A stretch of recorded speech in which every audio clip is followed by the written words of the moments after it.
په امتحان کې د کامیابۍ دپاره یو ډېره اسانه وظیفه مې راوړې ده،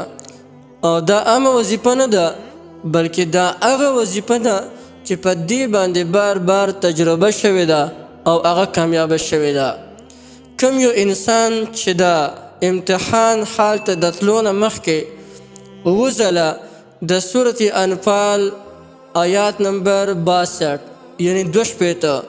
دا آیات مبارک چې کم انسان ووایي انشاءالله چې د انسان ته به پرچو کې څه سختي نه وي، یعنی پرچې به ډېر زیات په اسانۍ سره حل کړي. اوس بعضې کسان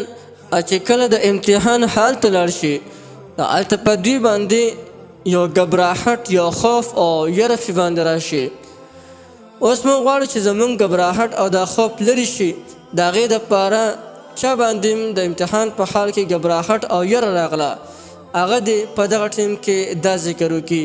یا علیمو یا علیمو یا علیمو. کوم انسان چې دا ذکر په کثرت سره کوي انشاءالله هغه ګبراهټ هغه خوف او یره دا به ترنه ختمه شي.